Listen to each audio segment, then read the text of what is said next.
এবার হাতায় নিয়ে আসলে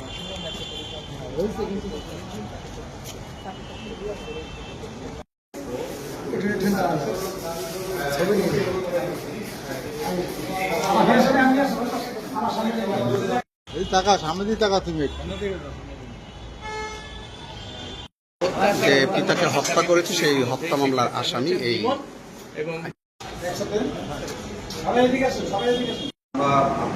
বললেন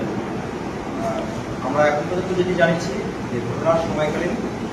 তারা অভিযুক্ত লিমন এবং তার ওয়াইফ চালু তারা দুজনে পরিকল্পিতভাবে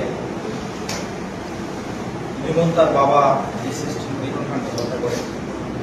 এবং আমাদের জিজ্ঞাসাবাদে আমরা যেটি তথ্য পাই ঘটনার সময় তারা কেউ এটি সাব্যস্ত ছিল না। তারা ডিসিস্টকে ঘুমের ঔষধ হয়ে চায়ের মধ্যে স্পাইকি ঘুমের ট্যাবলেট মিশিয়ে দিয়েছে। তাদের দেওয়া যে তথ্য সেই তথ্য অনুযায়ী ঘুমের চা যখন সন্ধ্যা 7টায় তাকে চা অফার করে সেই চায়ের মধ্যে স্পাইকি ঘুমের বড়ি মিশিয়ে দেয় এবং এই ঘুমের বড়ির প্রতিক্রিয়ায় ভিকটিম একসময়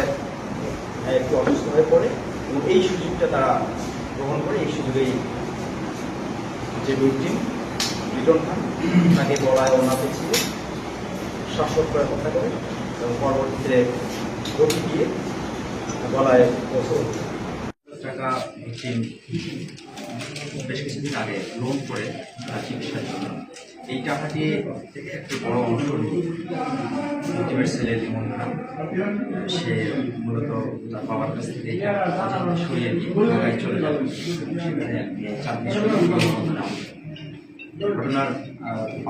4-5 দিন আগে তারা আবার এখানে আসে এবং এই টাকা নেওয়াকে কেন্দ্র করে পিতার সাথে পুত্রের যে বিরোধ বর্তমানে পিতার মধ্যে আরেকজন মেয়ের সঙ্গে আবদ্ধ হওয়া তাদের মধ্যে একটা দ্বন্দ্ব ছিল। এই দ্বন্দ্বের এক পর্যায়ে মূলত ঘটনার সাথে তাদের প্রাপ্ত দেওয়া তথ্য অনুযায়ী